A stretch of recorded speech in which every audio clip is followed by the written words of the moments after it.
Bonjour à tous, merci d'être venus à ce talk. Donc, je me présente rapidement. Je m'appelle Laurent Grangeau, je viens d'une entreprise qui s'appelle Finaxis, qui est un cabinet de conseil IT spécialisé en finance. Et je vais vous parler durant ce talk de comment on a implémenté le continuous delivery dans une banque de finance et dans une banque de finance, et quelles sont les problématiques auxquelles on a dû faire face. Je ne sais pas si certains d'entre vous sont familiers avec le monde bancaire, mais pour vous faire un rapide overview de ce que c'est. Le monde bancaire, c'est un monde assez particulier. Déjà, il y a beaucoup de code legacy. Généralement, la base de code est supérieure à 5 ans. On va plutôt sur du 10, 15, voire 20 ans. Il n'y a pas forcément beaucoup de process agiles. Beaucoup de process waterfall, beaucoup de roadmap à 3 mois, 6 mois, beaucoup de process ITIL aussi. Les banques sont aussi soumises à de très très fortes régulations. C'est, je crois, l'industrie la plus régulée au monde. Donc du coup, ils ne peuvent pas faire ce qu'ils veulent. Ils sont soumis à beaucoup d'audits, beaucoup de nouveaux processus et beaucoup d'améliorations sur les moyens de paiement. Donc comme je vous ai dit, il y a beaucoup de software qui ont été designés il y a plus de 5 ans, donc forcément des softwares monolithiques, très peu de microservices, et les 12 factors, on en parle très très peu. C'est quelque chose qu'on regarde mais qu'on n'a pas beaucoup implémenté. Généralement, si les process de déploiement sont manuels, on fait de l'interruption de service avec un déploiement, voilà, on fait un upgrade de serveur, un upgrade de middleware, un update de version, et il y a très peu de release automatisée. Et il y a beaucoup d'infrastructures qui sont obsolètes aujourd'hui. Donc je parle de mainframe, des services en COBOL aussi, ça existe encore. Et on a des machines Spark qui tournent encore dans le parc d'infrastructures. Le problème avec tout ça, c'est que même si c'est un écosystème très réglementé, il y a des choses qui se passent, et notamment l'arrivée des fintechs. Donc pour vous faire juste un rapide overview des fintechs, en 2015, c'était 12,7 milliards de funding. Il y avait à peu près plus de 1000 compagnies qui prennent des parts de marché assez conséquentes à toutes les banques. Et l'avantage ou l'intérêt de ces fintechs, c'est qu'elles se déploient rapidement avec des nouvelles technologies, des DevOps en tête, des choses comme Node.js ou AngularJS, et donc qui sont très très très rapides à déployer des nouvelles features. À côté de ça, il y a aussi, dont vous avez entendu parler, il y a la blockchain qui arrive et qui est aussi un très très fort concurrent de tout le monde bancaire, de tout le monde de la finance. Donc ça fait en 2008. En 2015, il y avait un peu moins d'1 milliard d'investissements cumulatifs.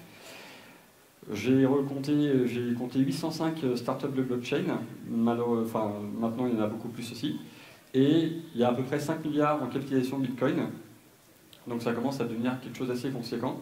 Et il me semble que c'est cette année aussi où notre ministre de je ne sais plus quelle structure, donc M. Macron, a autorisé les micro-paiements entre entreprises sur la blockchain. Donc c'est quelque chose qui arrive très fortement et qui va commencer à prendre des parts de marché. Donc pour illustrer un peu ça, donc voilà, je vous ai mis une estampe qui est connue, c'est l'estampe de la vague du Japon. Et grosso modo, il était vraiment vraiment temps que les banques se réveillent, puisque les parts de marché sont en train d'être grignotées au fur et à mesure. Du coup, dans la banque dans laquelle je travaille, il y a 3 ans, on a lancé un énorme programme de continuous delivery. Et l'enjeu de ce programme-là, c'était, comme le DSI le disait, c'est d'être comme les GAFA. Donc vraiment être le plus rapide possible, amener le plus de valeur business possible, et tout en réduisant les coûts de maintenance et en réduisant le coût de dépenses, non seulement d'infrastructure, mais aussi business. Alors pourquoi tout ça? Donc effectivement pour avoir un plus rapide time to market, donc avoir un avantage compétitif par rapport à la concurrence, typiquement réduire le temps de déploiement d'une nouvelle feature de plusieurs mois, quelques semaines, voire quelques jours. Avoir aussi une meilleure qualité de produit, donc pour avoir au niveau business un meilleur taux de satisfaction. Je ne vous parle pas forcément du retail qui est la banque que vous pouvez connaître comme Boursorama, Fortuneo, etc. Mais plus de la banque de finance, donc qui est le marché des traders, le marché des échanges de marché, effectivement. Et donc du coup, les clients en phase 2, ce sont tous les business et les traders, et c'est pour leur apporter de la plus forte satisfaction. Et enfin, pour avoir les processus optimisés, et donc réduire au final le TCO de tout ce microcosme. Alors je vais vous parler un peu de comment s'est déroulé le Continuous Delivery Programme. Alors aujourd'hui, c'était basé sur un certain nombre de coachs et un certain nombre de piliers. Donc les piliers sont au nombre de 4, je vous montrerai au fur et à mesure. Et les coachs, il y avait des coachs agiles, des coachs software craftsmanship et des coachs DevOps. Aujourd'hui, moi, je suis coach DevOps dans cette entité-là, pardon, et mon rôle, c'est d'apporter la culture de l'automatisation et la culture de rapprochement entre les devs et les ops dans cette banque-là. Il y a plusieurs niveaux. Aujourd'hui, donc il y a 3 niveaux. Il y a le niveau 1 qui est d'abord apporter de l'agilité au niveau du business, donc pour que les développements apportent plus de valeur ajoutée et que les stakeholders soient plus embarqués et interviennent plus en utilisant des techniques comme le Scrum et que je définirai un peu plus tard. Il y avait aussi la culture de la meilleure qualité de code, puisque ça ne suffit pas d'avoir un produit bien défini, mais il faut aussi pouvoir le maintenir, le faire évoluer assez rapidement et non plus produire du code spaghetti qui est un peu immaintenable et que vous avez dit, donc la base code était de supérieur à 5 ans, donc il fallait faire changer tout ça, il fallait apporter la culture des tests, apporter la culture du clean code. Et enfin, le dernier pilier, c'est d'apporter l'automatisation. Donc l'automatisation en termes de delivery, avec l'infrastructure as code, mais aussi, on verra un peu plus tard, avec de la mesure en continu. Donc le premier pilier agile, pourquoi l'agile? Donc c'est effectivement apporter la plus haute priorité, c'était d'apporter de la satisfaction aux clients en délivrant en continu un code de qualité. Du coup, ça pouvait amener à réduire, donc comme je vous ai dit, le time to market, donc le moment où la feature est décrite au niveau du business, jusqu'au moment où elle était en prod. Alors pour ce faire, on a plusieurs choses. On a implémenté donc, tout ce qui était les méthodes de Scrum, Kanban, effectivement apporté la culture du product backlog, pardon. On avait aussi du backlog grooming, donc travailler avec les équipes business pour pouvoir prioriser, estimer comment le prochain sprint allait se définir. Ensuite, on travaillait avec le business aussi pour définir avec eux quelles étaient les meilleures priorités par rapport à d'autres. Donc c'est le story mapping.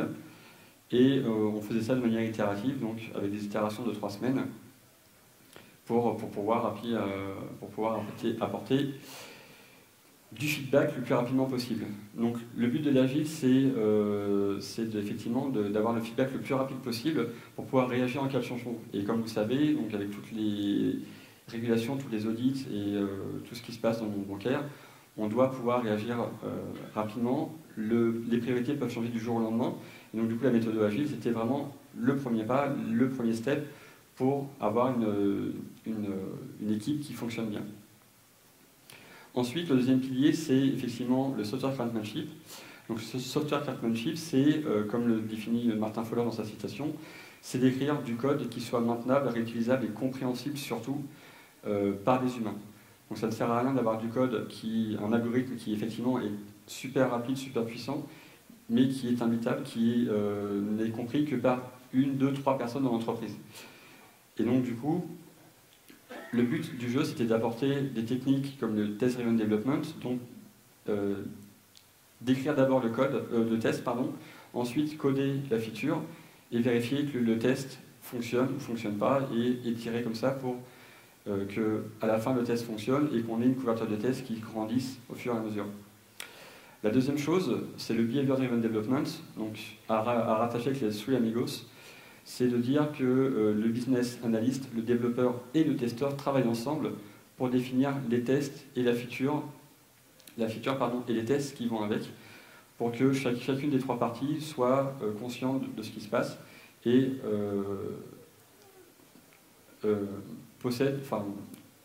vraiment travaille sur la compréhension globale de la feature.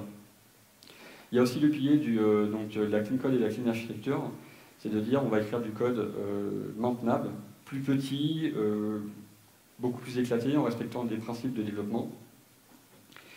Il y a aussi la partie, donc le continuous integration, continuous testing. Le code, au lieu d'être livré tous les 3 mois, testé tous les 3 mois, on va tous les soirs, tous les jours, à chaque commit, le tester, l'intégrer et vérifier qu'il fonctionne. Et s'il ne fonctionne pas, donc réécrire soit le test, soit le code. Et donc au fur et à mesure, réécrire le legacy code, donc remettre à jour la base code qui était supérieure à 5 ans. Ça, c'est la partie technique. L'autre partie qui était aussi intéressante, c'était d'apporter tout ce qui était culture de la collaboration.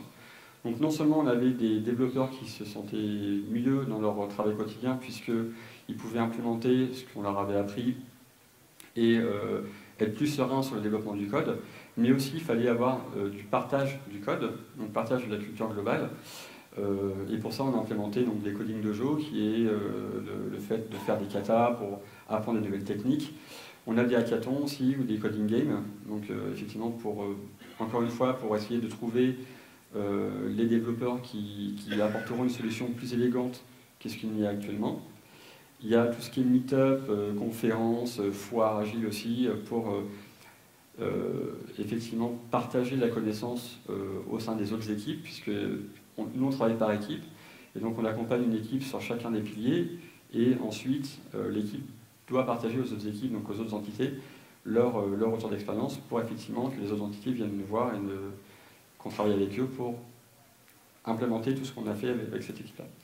Des notes de blog et des projets de communauté. Donc aujourd'hui, on utilise massivement, on verra un peu plus tard, mais GitHub, et on leur préconise de créer des repos publics, de les partager et de favoriser tout ce qui est pull request, collaboration, pour effectivement augmenter la qualité de code. Et donc du coup, avec cette qualité de code, on peut réduire les coûts de maintenance, on peut augmenter la réutilisabilité et on peut déployer plus sereinement et plus rapidement. Le dernier pilier, puisqu'on a du code de qualité, on a des features qui correspondent absolument à ce que veut le métier, c'est la culture DevOps. Donc le DevOps, on en a parlé un peu tout le long de cette conférence. Si vous avez 5 personnes dans la salle, il y en aura 6 qui donnent des définitions différentes du DevOps. En tout cas, j'ai repris une petite notation que moi j'aime beaucoup. DevOps, c'est avant tout une culture, c'est une culture de la collaboration, de l'automatisation, du measurement et du partage de la connaissance. Et ça entre toutes les parties, que ce soit Dev, Ops, architecte, business, tout le monde, pour qu'on puisse délivrer des logiciels de qualité et qui répondent aux besoins du client. Grâce à ça, on a pu donc mettre en place pas mal de choses. Donc, comme je vous ai dit, donc, la collaboration entre les développeurs et les opérationnels. Les opérationnels, dans ce cas présent, c'était ceux qui mettaient, donc les release managers, ceux qui mettaient en place le code qu'on avait produit en production. Pour pouvoir tester aussi plus simplement et plus rapidement, on a mis en place l'infrastructure as code, ce qui nous a amené à créer ce qu'on appelle le test-driven infrastructure. Chaque bout de code, chaque commit, déclenché dans un pipeline de release, donc, comme vous voyez un peu plus tard, dans un pipeline de release, la création d'un environnement qui reproduit la production ISO, lance des tests, que ce soit des tests de performance, des smoking tests, des tests unitaires, même si ce n'est pas sur l'infrastructure, ou tous les tests que vous pouvez imaginer, tests de sécurité ou des tests de load balancer. Et donc on pouvait tester toutes les parties qu'on voulait tester sur chaque environnement.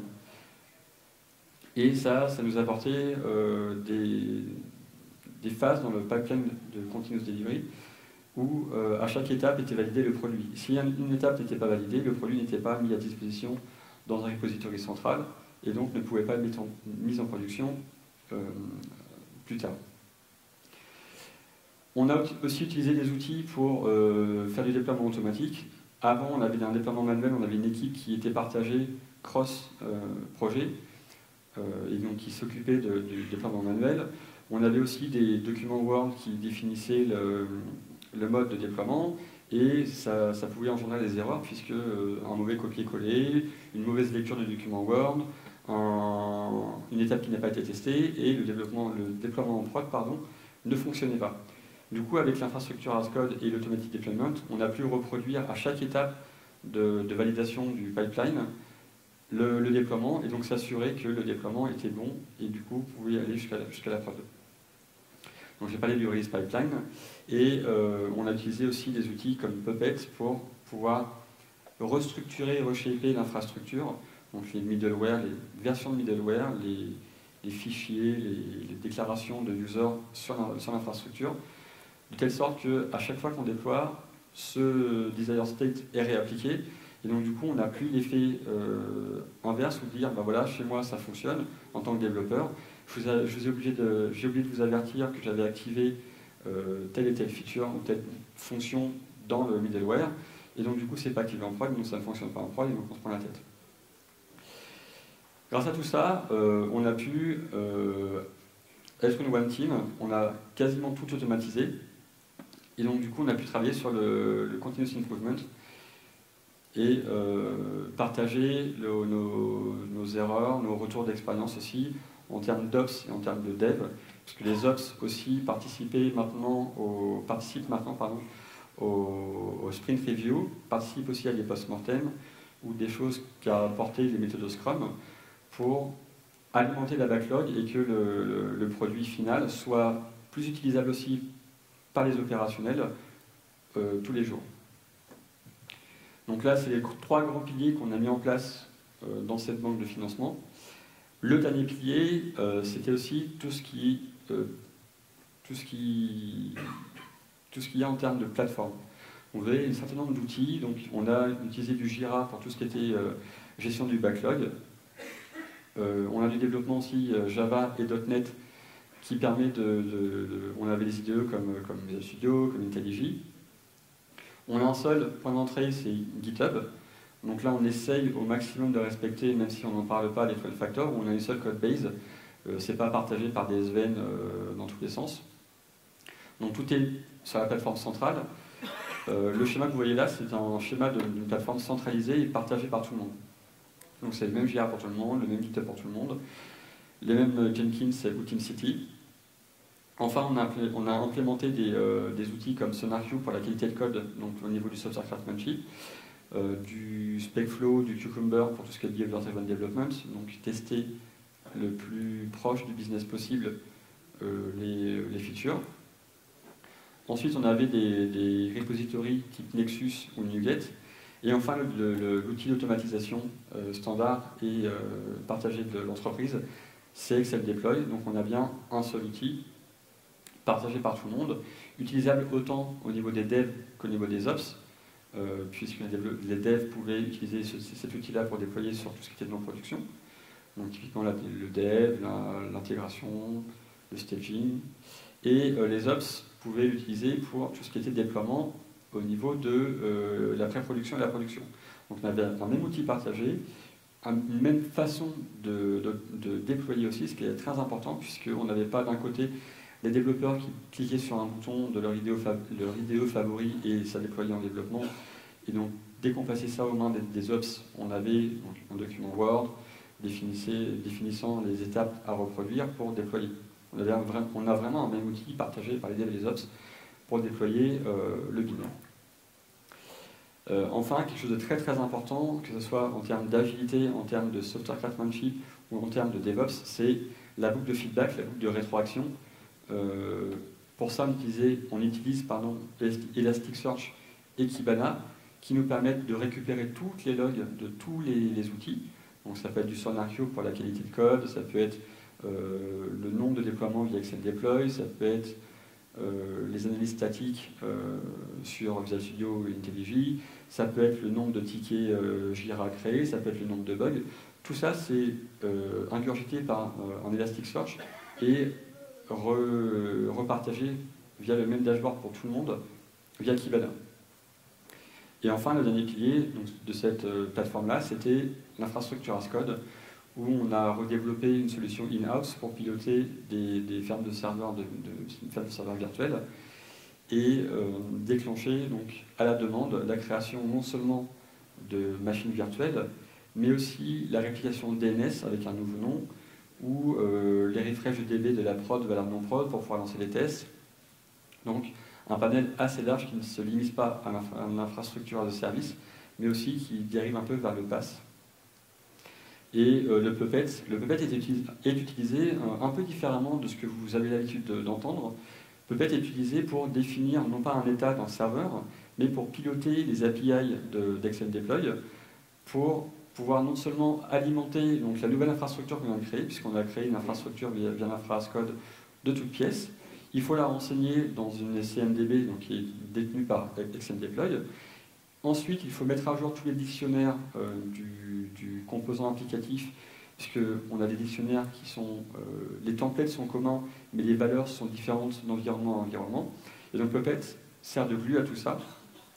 Donc connaît par exemple les chaînes de connexion, les logins, les mots de passe de connexion à la DB via l'infrastructure as code qui nous retourne du JSON avec le bon login mot de passe.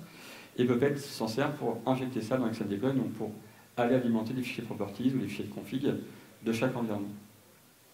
Donc là, vous voyez qu'on a une plateforme assez complète qui permet de piloter tout de A à Z, donc du développement jusqu'à la production.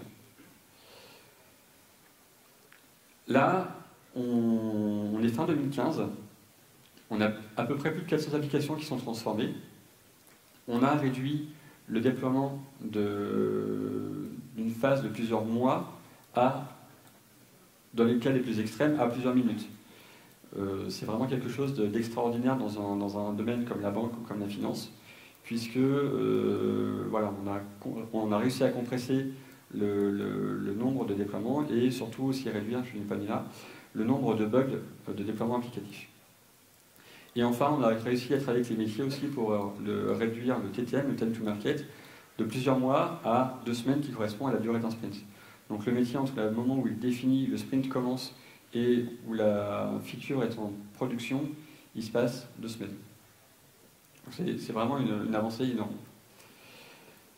En 2016, alors on a mis en place pour 400 applications cette plateforme-là, donc toute cette culture-là, et en 2016 on arrive et on a de nouveaux challenges qui sont la résilience, la scalabilité, l'hybridation d'infrastructures, la multi-tenancy, puisqu'on a une plateforme partagée et commune pour tout le monde. On a aussi, comme on a un GitHub interne, de plus en plus de développeurs veulent contribuer ou partager les bouts de code qu'ils font, donc ils aimeraient bien travailler sur l'open source, donc on a un vrai challenge là-dessus. Et on a 2 autres nouveaux use cases que je vais un peu plus détailler, qui sont le service discovery et le secret management. Jusqu'en 2015, avec cette culture de software craftsmanship, on a pu retailler des applications monolithiques en applications en microservices. Or, c'est vraiment 2 mondes différents, puisque les microservices doivent pouvoir se parler entre eux, doivent pouvoir se connaître. C'est pour ça que les challenges de service discovery sont importants pour nous en 2016. Du coup, on a lancé un nouveau programme qui s'appelle le programme Cloud and PaaS, qui permet de leverager sur plusieurs aspects de plusieurs outils. Donc, il y a le cloud public avec Azure et AWS, on a du cloud privé avec OpenStack, mais aussi on a du Docker. Alors, comment ça se traduit tout ça en 2016 en termes de plateforme? En termes de plateforme, le schéma n'a pas beaucoup changé, sauf que le repository library, ça devient la Trusted Registry interne donc, pour pouvoir stocker des images. L'outil de déploiement automatique est en train de migrer tranquillement d'XMDeploy vers Docker natif. Et enfin, le gros changement qu'il y a eu, c'est tout ce qui était partie infrastructure as code. En fait, maintenant, on va utiliser un pool de serveurs où Docker est installé dessus, et on va pouvoir déployer nos images comme on veut. Et vous voyez, j'ai rajouté deux icônes pour ceux qui connaissent. C'est les icônes de Consul, d'un produit d'Achicorp qui fait du service discovery et un qui fait du store, et aussi Vault de la même entreprise qui permet de faire du secret management. Et donc, je vais regarder avec vous c'est le use case là où on a résolu les challenges de Service Discovery et de Secret Management. Donc Consul, avant la DockerCon de Seattle là, cet été, on l'utilisait pour effectivement spreader, donc démarrer un certain nombre de machines Docker, avec chacun un agent Consul dessus et une registrie globale. Et donc le cluster Swarm était aware de toutes les machines qui existaient. Et grâce au Registrator, qui est aussi un outil développé par quelqu'un de la communauté de Docker, on pouvait savoir quels étaient les containers qui démarraient sur chacun des nœuds et mettre à jour le registry où on pouvait aller piocher dedans. Depuis la 1.12, et c'est en train de se transformer, le schéma ressemble à ça en fait. C'est Swarm qui gère tout. En tout cas, quand on pop un nouveau nœud, on fait juste un Docker Swarm join avec le token d'authentification et ce nœud-là est rajouté dans le cluster Swarm. Un des challenges dont je vous ai parlé, c'était le Service Discovery. Donc le Service Discovery, avant la 1.12, donc avant la DockerCon, Consul est encore utilisé dans les microservices pour faire de la découverte de services. Typiquement, le use case, c'est de dire on a une registrie globale centrale par projet, qui est au dispo évidemment. À chaque fois qu'un service est démarré, un microservice est démarré, donc un provider par exemple, il va s'enregistrer au niveau du Consul. Donc il va dire, ben voilà, moi je suis un container ou un microservice qui écoute sur tel et tel port, et je m'enregistre dans la registrie. Si on a un consommateur qui veut effectivement consommer l'API par exemple, ou le service qui est proposé par le provider, le use case c'est de dire je vais aller interroger ma registrie, alors soit avec une librairie Java, .NET, soit en natif avec des commandes curl ou des requêtes DNS, et de dire ben voilà, dis-moi où se trouve le provider, par exemple dans ce cas-là de Python, que je puisse aller le consommer. Et donc la registrie répond et le consommateur va se baigner dessus et donc consommer le service qui est aujourd'hui déployé. Ça existe encore puisqu'on a beaucoup de microservices qui sont développés en stack Java, par exemple avec la stack Netflix, typiquement des Eureka ou même du Consul et des API. Depuis la 1.12, même depuis la 1.10, maintenant ça ressemble à ça. C'est comme on a du service discovery qui est embarqué dans Docker, maintenant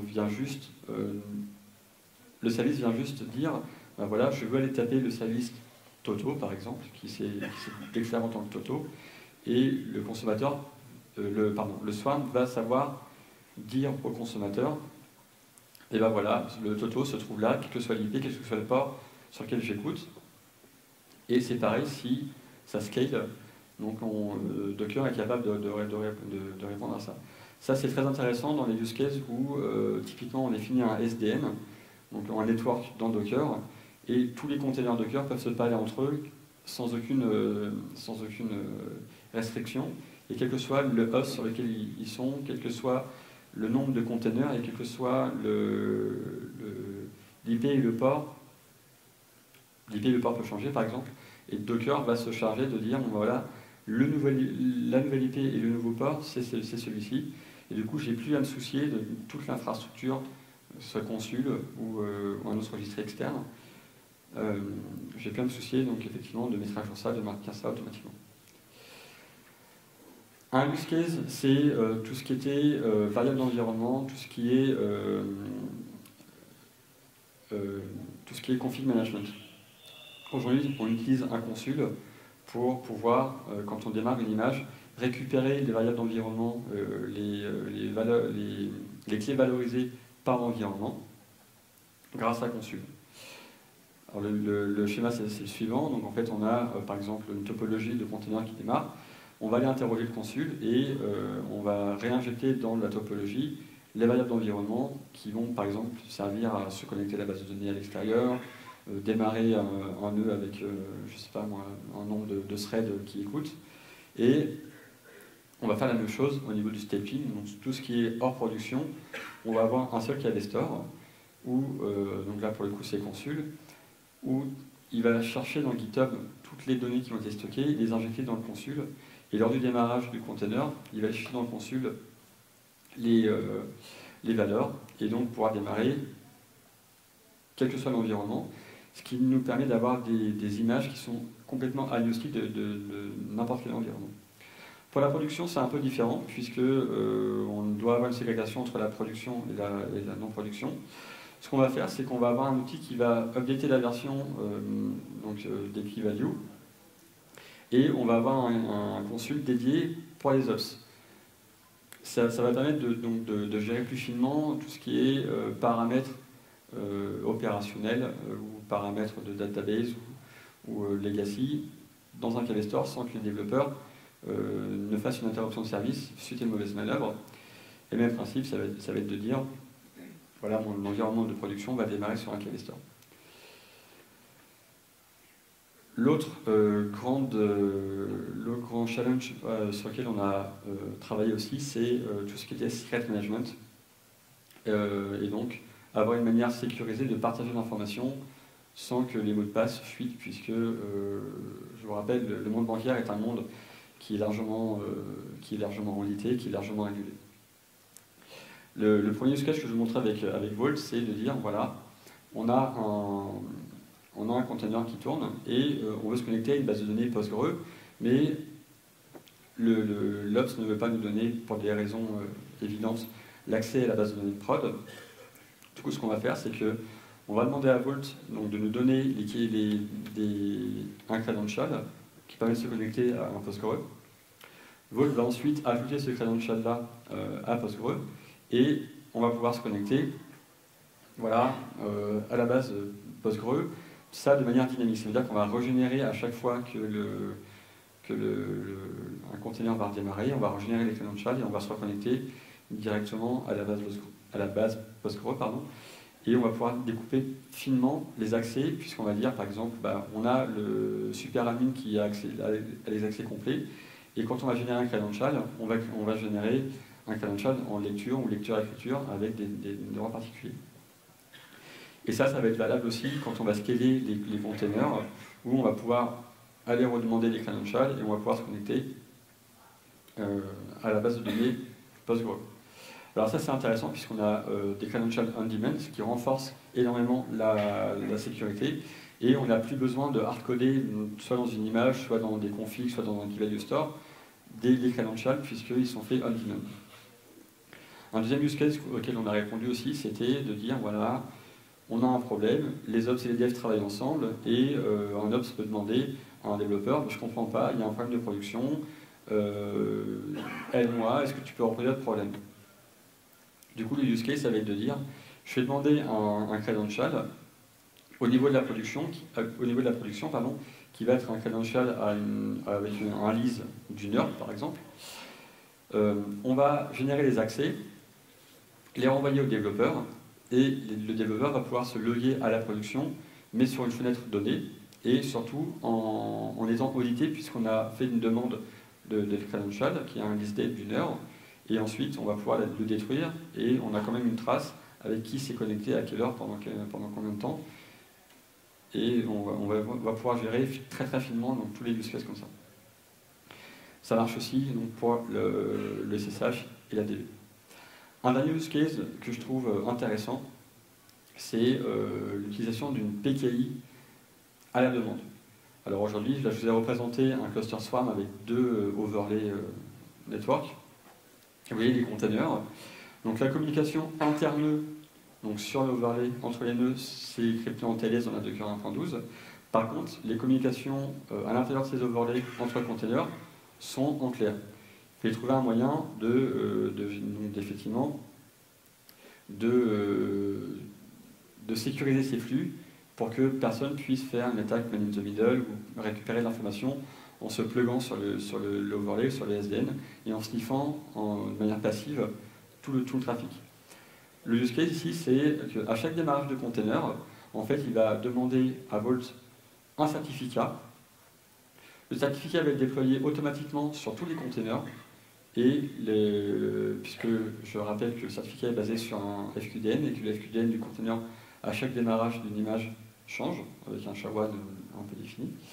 Et ensuite, on a, comme on a un certificat qui peut parler de bout en bout, bah, on a une communication sécurisée de bout en bout entre containers.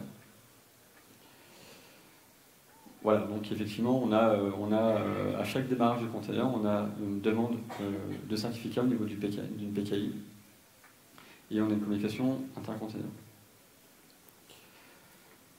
En conclusion, sur les 3 ans, et ça continue encore en 2016, ça va continuer encore jusqu'en 2020, en conclusion, en fait, on est passé d'un monde qui était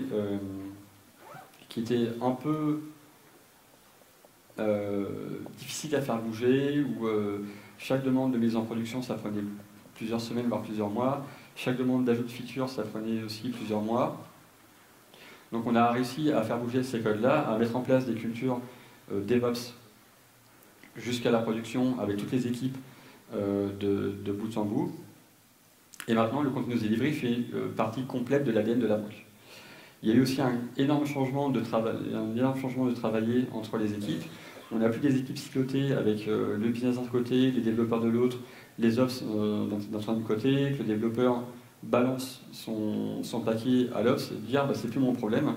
Maintenant, toutes ces équipes-là se parlent et on est en train de travailler pour définir des feature teams, donc, comme Amazon en parlait tout à l'heure, des équipes où toutes les parties prenantes sont présentes dans l'équipe.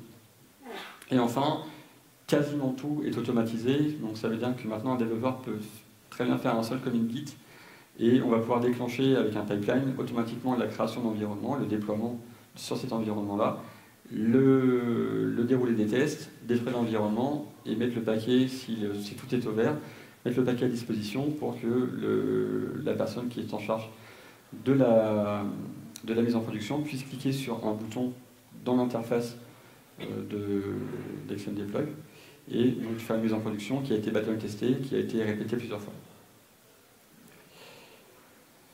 Voilà, si vous avez des questions, n'hésitez pas. Je ne sais pas si vous avez des questions. Oui. Vous avez eu de la résistance par rapport aux opérationnels? Alors la question c'est est-ce qu'on a eu des résistances par rapport aux opérationnels? La réponse est oui, beaucoup. Le plus dur de mon travail au niveau de DevOps, c'était de faire comprendre aux gens que le métier allait changer, mais que c'est pas pour ça que du jour au lendemain, ils se retrouvaient à ne plus avoir de boulot.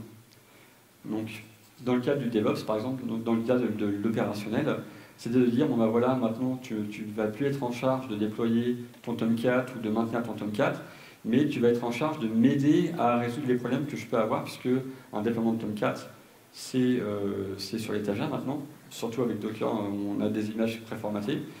Maintenant, tu vas avoir une plus forte valeur ajoutée, puisque tu vas pouvoir m'aider à soit structurer correctement ma configuration Tomcat, soit m'aider à résoudre des problématiques de performance, soit m'aider à mettre en place une infrastructure qui va pouvoir être scalable et à la demande. Et donc du coup, c'est pas du tout le même travail. Oui. Voilà, en fait, ça me semble dire que les équipes Ops gèrent la couche système et leurs applications dans votre environnement. Alors, la question c'est, si j'ai bien compris, est-ce que les Ops gèrent la couche système et la couche middleware, c'est ça? Oui. Alors, on a des équipes dédiées vraiment système qui n'ont pas été onboardées là-dessus et donc du coup qui nous donnent accès à tout ce qui est OS, tout ce qui est management. Par contre, on a travaillé avec eux pour définir, donc, avec l'infrastructure as code, comment allait évoluer leur travail. Au lieu d'installer des machines virtuelles ou au lieu de racker ou d'installer des OS, maintenant c'est fait automatiquement via API. Et du coup, on a travaillé avec eux pour automatiser tout ce qui était déploiement d'OS et patch management. Au niveau des équipes de middleware, ça a été le même travail. On a travaillé avec eux pour, dans un premier temps, APIifier tous les middleware. Et dans un second temps, là, on est en train de travailler avec eux pour définir un modèle opérationnel qui est partagé par tout le monde, que ce soit les développeurs, les architectes, les ops, les infra et tout le monde, sur comment se passe un workflow de création d'une image, qui est responsable de quoi. La troisième partie, donc les ops, ce que nous on appelle chez nous les ops, c'est les personnes qui mettent en production. Et c'est pareil, on a travaillé avec eux, puisque maintenant, les personnes qui mettent en production, donc les release managers, font partie intégrante des équipes de développeurs et font des feedbacks au niveau des développeurs, donc pour alimenter le backlog, pour par exemple de dire, je sais pas, moi, au niveau des logs applicatifs, c'est pas assez verbeux, merci de me rajouter de la verbosité, ou merci de m'aider au quotidien pour accélérer mon travail. Je ne sais pas, ça répond à vos questions. Une autre question, oui. La partie où on donne des accès en production aux développeurs sur leur machine, c'est bien ça qui est fait? C'est pardon? L'histoire oui, des accès, c'est directement le développeur avec sa machine, il a accès directement à la production et il fait des changements arbitraires en base de données avec son code à lui? Alors, non, ce n'est pas... je suis accédé à la production et je peux faire des changements en live sur la production et donc du coup, je ne respecte pas... Donc, un des trucs qu'on a vu, c'est l'immutable infrastructure, donc je ne respecte pas tout ça. C'est que je donne juste accès à la donnée en lecture pour que l'application qu'on débug, qu'on troubleshoot, on puisse l'avoir sur le poste de développeur avec des données de prod, parce que ça peut potentiellement être un problème de données qui est mal formaté, et du coup aider à résoudre le problème avec les équipes de production. Voilà. Oui. Faut parler fort. Avec toutes les conférences, il semble que ce soit facile de pousser du code sur X machine. Comment ça se passe quand il faut pousser du code et des nouvelles tables, des nouvelles colonnes dans une base de données? Parce qu'il y a une base de données par serveur, ou vous avez des clusters ou... Alors, la question, si j'ai bien compris, c'est comment on fait pour pousser des nouvelles, par exemple, colonnes, ou comment faire pour changer la structure de la base de données dans un mécanisme de continuous delivery.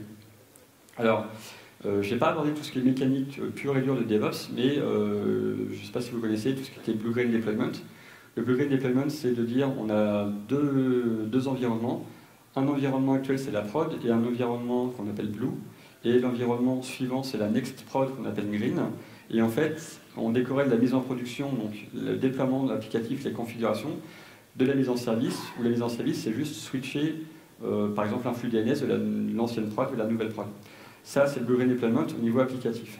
Au niveau base de données, on va travailler aussi avec les agilistes pour faire des release trains et d'embarquer, en fait, au niveau de la base de données, en espèce de double colonne. En fait, on va avoir l'ancienne colonne qui est utilisée encore, la nouvelle qui va être utilisée, tous les deux dans la même table. Ça, c'est pour ce qu'on appelle la turquoise deployment. Et sur la next release, on va détruire l'ancienne colonne. Donc on va avoir, à un moment donné, on va avoir l'ancienne feature et la nouvelle feature qui vont cohabiter. Et on va avoir le code applicatif qui va savoir non seulement écrire dans l'ancien monde, mais aussi dans le nouveau monde indépendamment. Et du coup, on va avoir un déplacement un peu plus smooth. Voilà, je vous remercie beaucoup et puis on va passer une bonne fin de conférence.